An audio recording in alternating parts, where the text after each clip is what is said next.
Durante el siglo VI, los romanos orientales llevaron a cabo la Recuperatio Imperii Romanorum. Con la astucia de sus militares y gobernantes, con la brillantez de sus generales y con la disciplina de sus legionarios, los romanos recuperaron una buena parte del occidente perdido durante el siglo anterior.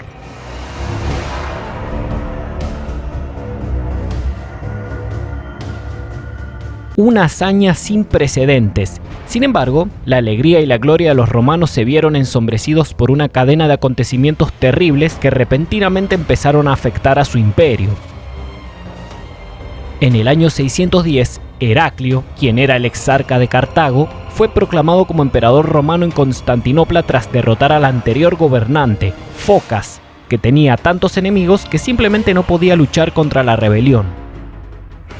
Heraclio heredó un verdadero desastre. Primero, que la economía del imperio se encuentra en un estado terrible, y segundo, el rey persa, Cosroes II, ha estado incursionando en el imperio desde el año 608. 11 años después, para el año 619, el rey persa ha tomado el control de gran parte de Siria, el levante mediterráneo y Egipto. Prácticamente todo el oriente del Imperio Romano, cuyas grandes capitales y gobernantes se han declarado en favor de Cosroes, porque estaban luchando contra Focas y su sangriento régimen.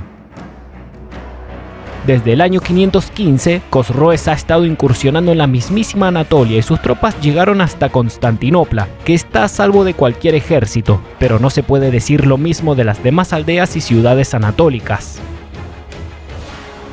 Los territorios perdidos suponen un grave desastre para Heraclio, ya que los impuestos y las riquezas de todo este territorio va a parar a las arcas del rey persa, que ahora es el dueño de los territorios orientales del imperio.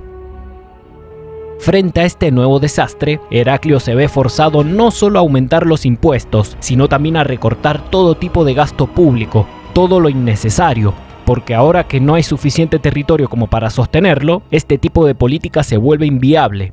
Pero Heraclio es incorruptible. Absolutamente todo el dinero recaudado tiene un único destino: recuperar lo perdido, es decir, va a parar a sus fuerzas militares. Heraclio también se ve obligado a confiscar tesoros de la iglesia y parte de los ingresos de los privados, todos ellos, ya tengan negocios pequeños, medianos o grandes. Todo lo lleva a cabo con la aprobación de mucha gente, porque el argumento es que la vida del mismísimo imperio está en riesgo, está a punto de desaparecer, aunque no todos están de acuerdo. Como es bien sabido, estas medidas políticas causan un fuerte malestar y mucha tensión entre las personas a las que se les cobra los impuestos, a los que se le confiscan sus propiedades. Pero Heraclio no es un corrupto más, no es ese tipo de romano. No está buscando enriquecerse, sino salvar al imperio, ya que está desviando todo el dinero del que dispone a su ejército. Él y sus generales quieren recuperar los territorios perdidos antes de que sea demasiado tarde, y primero que nada necesita pagarles a sus legionarios.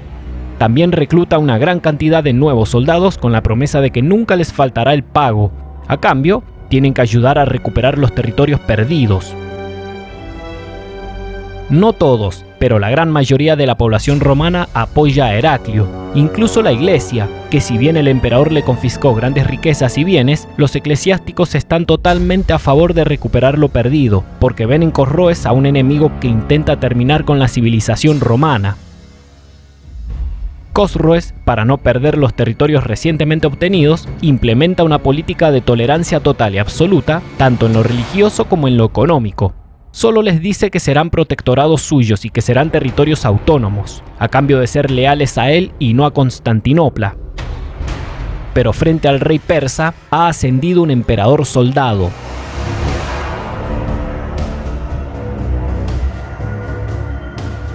Heraclio es muy diferente a los anteriores emperadores, y esto se debe a que la situación es crítica. Pocas veces ha pasado en la historia.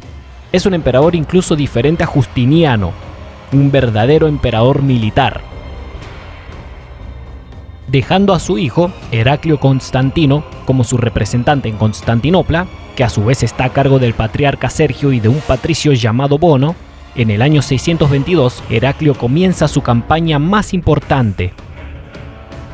Debido a que ahora el río Éufrates está controlado por los persas, Heraclio se ve obligado a comenzar su campaña desde Armenia. Pretende invadir al imperio persa desde el noroeste, donde están sus aliados naturales, los armenios, que históricamente se han llevado mucho mejor con los romanos que con los persas. Además, Heraclio no solo llegó con un ejército a sus espaldas, sino también con casi todas las riquezas recaudadas para su campaña de reconquista, por lo que recluta a muchos mercenarios túrquicos para luchar contra el enemigo. A pesar de que no se conocen las cifras exactas, se cree que la fuerza militar de la que dispone el rey persa supera de 4-1 a la de Heraclio, que con su ejército de 20.000 legionarios llega a Anatolia Central para preparar su invasión a Persia. Y justo en ese momento, un ejército persa que se encuentra un poco más al norte invade Anatolia, arrasando los territorios romanos que están en el sur del Mar Negro. Sin embargo, Heraclio no hace caso a tales distracciones y continúa con su marcha al este, sabiendo perfectamente que Constantinopla es inexpugnable, y mientras esta ciudad no caiga, el imperio seguirá vivo. Quizás este ejército persa que invadió Anatolia por el norte tenía la misión de frenar un ejército romano de reconquista. Es por ello que comienza a perseguir a los romanos, pero Heraclio ha ordenado realizar una falsa retirada, atrayendo al enemigo hacia una trampa, y así es como Heraclio gana su primer victoria, aplastando a los persas en la batalla de Isos, durante el otoño del año 622. La primera campaña persa no cambia la frontera, pero los romanos ganaron una gran victoria y salvaron a Anatolia. Sin embargo, tienen que regresar al oeste por dos motivos: por la llegada del invierno y por las invasiones bárbaras en los Balcanes. Mientras los ávaros incursionan en el norte de los Balcanes, en las regiones más occidentales, los eslavos arrasan allá por donde pasan. Singidunum, Viminacium, Naissus y Serdica fueron saqueadas por eslavos. Solo Tesalónica, la capital romana de los Balcanes, está resistiendo las invasiones. Conociendo la naturaleza de los bárbaros del norte y sabiendo que solo están en busca de botines, Heraclio opta por sobornar a sus caudillos para sacarlo de los Balcanes sin pelear. No porque no quiera luchar, sino porque quiere centrar todo su esfuerzo militar en el asunto más urgente, el Oriente. Los romanos no solo han perdido grandes extensiones de territorios en el oriente, Heraclio cree que el rey persa no tardará en lanzar una incursión para apoderarse de lo que queda del imperio romano. Cuando Heraclio se presenta en la ciudad de Heraclia, a mediados del año 623, con el fin de negociar con el Khan de los ávaros, este mismo le tiende una emboscada en los caminos y lo captura junto con sus hombres, con la idea de pedir un rescate desorbitado a Constantinopla, pero Heraclio logra escapar, aunque el emperador se tiene que tragar su orgullo y jura en secreto aplastar a los ávaros, pero más tarde. Por ello es que accede a pagar 200.000 sólidos en oro al Khan ávaro y entregar a varios nobles bizantinos como rehenes, a cambio de que haya paz en los Balcanes.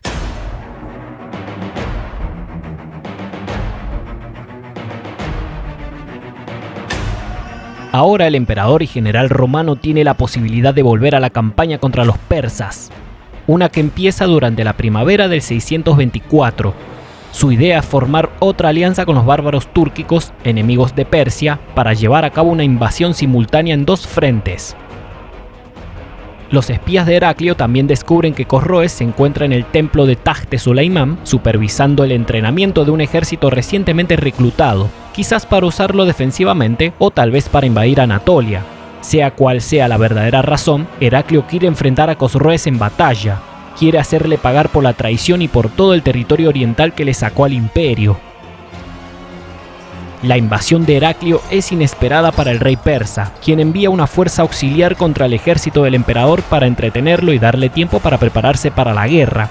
Sin embargo, esta fuerza auxiliar nada tiene que hacer ante las legiones de Heraclio y son aniquiladas en poco tiempo. Heraclio se mete en Persia y sus soldados asaltan el Tajte Suleimán, arrasándolo completamente, saqueando sus lujosas riquezas e incendiándolo en venganza a la invasión de Cosroes a Jerusalén, la ciudad santa que también fue arrasada y quemada bajo sus órdenes. Con esto se puede entender que el conflicto entre los romanos y persas también tiene cierto carácter religioso. El destino del Tajte Suleimán es de lo peor que le pudo haber pasado a los persas. En un solo día, Cosroes pasó a ser un rey persa glorioso y conquistador, alguien que al parecer tenía el potencial de apoderarse ni más ni menos que del imperio de los romanos, a ser un rey totalmente desacreditado ante la nobleza persa, ya que lo culpan por la invasión romana. Heraclio se instala en el sureste del Cáucaso, en territorio amigo, para pasar el invierno, al mismo tiempo que se centra en agrandar su ejército, reclutando soldados entre las poblaciones locales, que también ven a los persas como invasores. El llegar de la primavera del 625 viene con una desagradable sorpresa para los romanos. Esta vez, los persas se adelantaron y lograron rodear la posición de Heraclio entre 3 ejércitos, sin que los romanos se dieran cuenta, pues los persas se movilizaron discretamente durante todo el invierno. La situación ahora es delicada. El general persa que está en el sureste de la posición romana es Sheraplakam, el general Sherbaras se encuentra en el noroeste y el general Shahin en el suroeste, y cada uno de estos 3 ejércitos es más grande numéricamente que el de Heraclio. El emperador tiene las posibilidades en contra. Se encuentra en un territorio que los persas conocen mejor y su desventaja numérica es muy clara, lo que podría significar un grave desastre si no piensa bien cómo afrontar la situación. Los mercenarios del Cáucaso huyen y algunos generales de Heraclio le exigen que debe retirarse hacia Anatolia para no sufrir un desastre. A pesar de todo esto, ya está demostrado que no existe un arma más letal en el mundo que un disciplinado ejército romano dirigido por un excelente general y valientes comandantes. Este es uno de esos casos. Los soldados que se quedaron con el emperador son los verdaderos legionarios romanos, solo se fueron los mercenarios túrquicos, y ni bien Heraclio es informado que uno de los 3 ejércitos persas se está acercando a su posición, el de Sheraplakam sale inmediatamente a enfrentarlo en el campo de batalla antes de que lleguen los otros 2. Las legiones de Heraclio vuelven a destruir un ejército persa. El emperador romano ve su posibilidad de invadir el corazón de Persia y así lo hace. Su ejército tiene el camino libre para marchar al sureste y un ejército enemigo lo sigue de cerca, el de Sherbaras, considerado como el mejor general persa, el que conquistó Damasco y Jerusalén años atrás. Sherbaras, envalentonado por la superioridad numérica, comete un error al presentar batalla a los romanos en un campo demasiado abierto, justo donde los romanos son superiores, por lo que termina siendo derrotado y los supervivientes persas se ven obligados a huir. Además, poco tiempo después, el otro ejército persa, el de Shahin, comete el mismo error y es aniquilado por las legiones romanas. Un terrible desastre para los persas, pero es una situación que se vuelve aún más desastrosa cuando los supervivientes de los 3 ejércitos se reúnen en una única fuerza, al mando de Sherbaras, y sufre una emboscada nocturna en su propio campamento por tropas romanas. Heraclio y su ejército se comportan de forma inesperada para los persas. Propinaron humillantes derrotas, una tras otra y en poco tiempo. Lo terrible de esto, para los persas, es que las derrotas de sus ejércitos no significan más que una sola cosa. Hay un ejército romano en sus propias tierras, sin que nadie pueda detenerlo. Un ejército que saquea y destruye todo tipo de defensas militares persas. Semanas más tarde, durante el invierno del 625, Heraclio recibe 2 noticias, una buena y una mala. Sus aliados turcos del norte se están preparando para invadir Persia y unirse a su campaña, pero hay otra noticia que no es tan agradable y es que los ávaros rompieron el pacto de paz.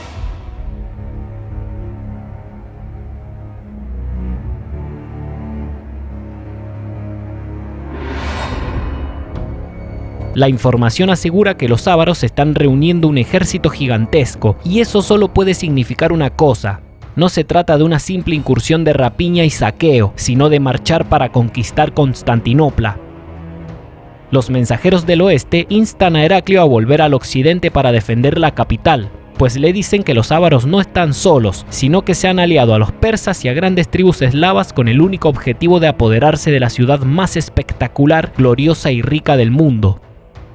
Heraclio se ve obligado a marchar al oeste en la primavera del 626, sin tomar las rutas comerciales para evitar que los persas sepan por dónde van y evitar que los persas lo sigan al occidente, ya que podrían unirse a los bárbaros que quieren atacar Constantinopla.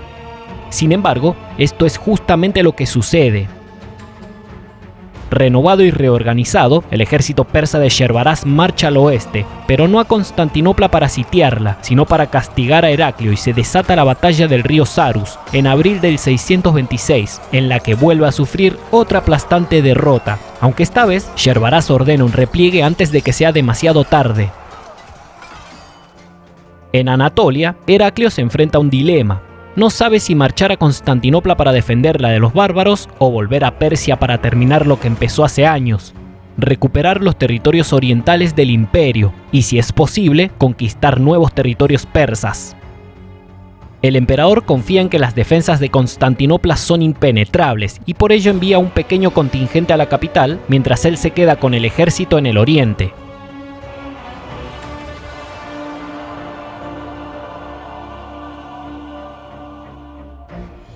Finalmente, el tan esperado asedio a Constantinopla inicia en junio del año 626, y no solo son los ávaros, también están los eslavos e incluso unas tribus que son un poco desconocidas, por el momento, los búlgaros.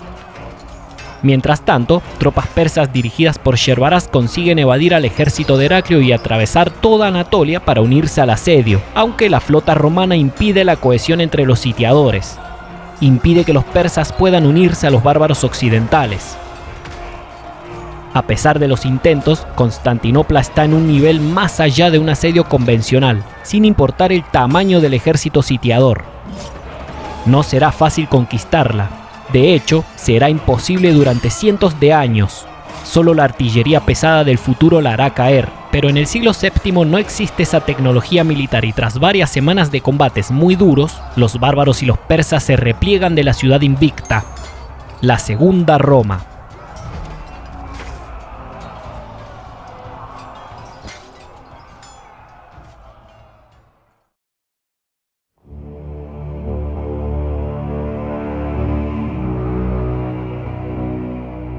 Shahin, con otro ejército, intenta invadir Anatolia, pero es repelido por tropas romanas. Heraclio y sus generales lideran un invencible ejército en el oriente. Es más pequeño que los ejércitos persas, que no paran de sufrir derrotas tras derrotas. Tales humillaciones, sumado a las invasiones de tribus túrquicas del norte, hace que Cosroes pierda los pocos apoyos que tenía de parte de la nobleza persa occidental, cuyos miembros están cansados de sufrir durante meses los continuos asaltos a sus propiedades privadas por los romanos. El general Sherbaraz se niega a seguir las órdenes del rey Cosroes y decide quedarse en la frontera anatólica sin ir al este para asistir a su rey y sin intervenir en caso de que este mismo se lo pida. Quizás Sherbaraz lo hace porque se cansó de seguir órdenes de un rey que está muy lejos del campo de batalla, o tal vez porque quiere asegurar el débil control persa en los territorios recientemente conquistados. Después de tantas derrotas, no se sabe quién manda realmente en el imperio persa. Sea como sea, Sherbaraz se ha cansado de perder soldados a manos de las legiones romanas y no intervendrá más en el resto de la guerra.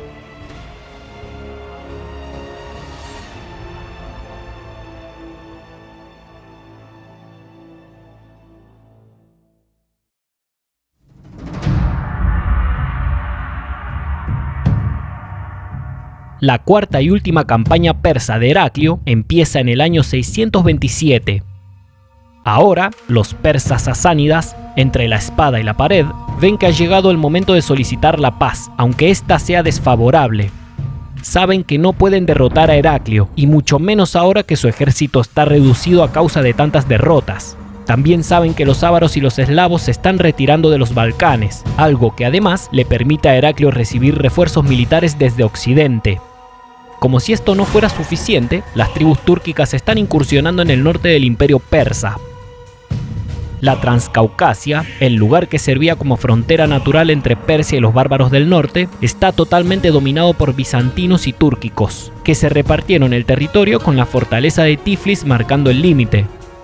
Pero los túrquicos no son como los romanos, son bárbaros y no tienen intenciones más allá que el simple saqueo, por lo que a la llegada del invierno se retiran nuevamente al norte, con sus arcas repletas de joyas persas.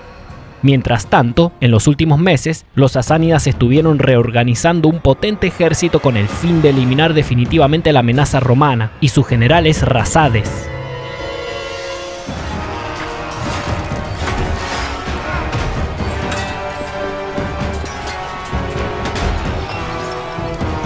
Los persas son informados que Heraclio se metió de nuevo en el corazón de Persia para saquear todo a su paso, pero Rasades lo sigue de cerca y cuando ambos ejércitos se topan frente a frente, se produce uno de los enfrentamientos más conocidos de la historia entre romanos y persas, la batalla de Nínive.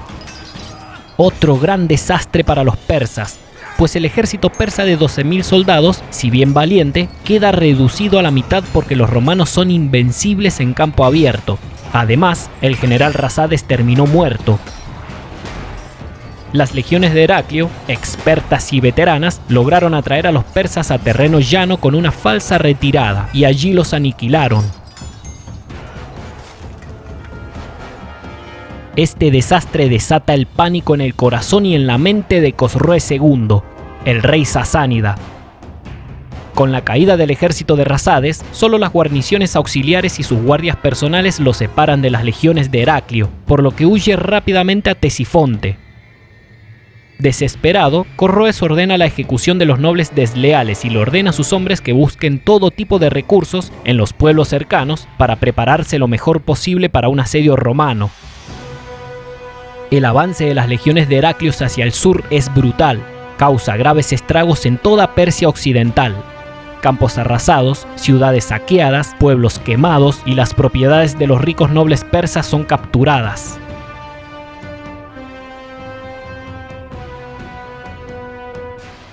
Heraclio no quiere sitiar Ctesifonte, por lo que en enero del 628 se retira al norte, envuelto en gloria militar y repleto de grandes riquezas obtenidas a lo largo de los últimos años de victorias. Cosroe se salvó de un asedio romano, aunque está totalmente desacreditado ante todo el mundo persa, por ello es que termina siendo derrocado y ejecutado al mes siguiente. Las campañas militares de Heraclio no solo sirvieron para humillar al rey persa y obtener victorias históricas, junto a las grandes riquezas de los templos y las ciudades, también sumergirá al débil imperio persa, regido por la dinastía sasánida, en una absoluta anarquía política y militar. Humillados, los persas están obligados a pactar la paz con los romanos. Todo el territorio ganado anteriormente, el que va desde Siria hasta Egipto, es devuelto. Todos los tesoros que los persas saquearon en las campañas anteriores en territorio romano también son devueltos. Entre todos ellos, el más importante de todos, los restos de la Vera Cruz, que fue saqueado por tropas persas cuando se encontraban dentro de la iglesia del Santo Sepulcro, mientras los persas tomaban el control de Jerusalén. El emperador Heraclio consiguió humillar y derrotar en múltiples ocasiones a los persas. Sus victorias desataron el caos en el Imperio del Oriente y provocaron la caída de Cosroes.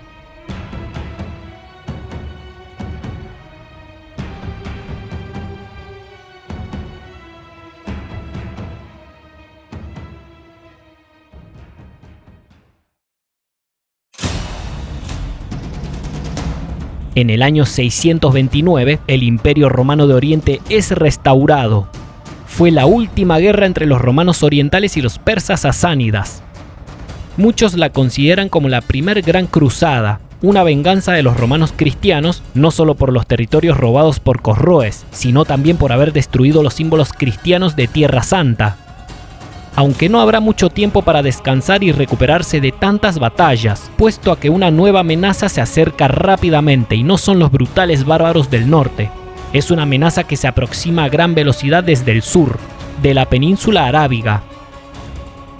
Esta nueva amenaza hará que en pocos años ambos imperios dominantes del norte, el romano y el persa, se vean en problemas muy graves.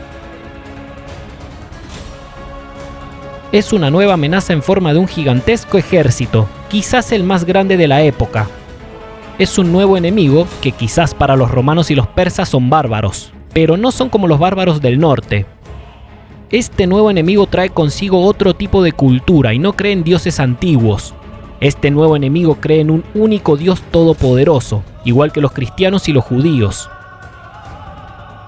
Son los árabes y todas las tribus de aquella lejana península se han unificado bajo una única religión, el Islam.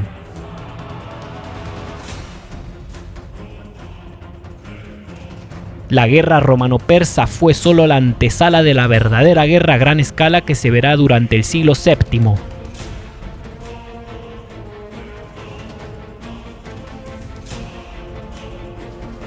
Si el video te gustó, podés comentar tu opinión, darle pulgar arriba y comentarlo. Te deseo buen día.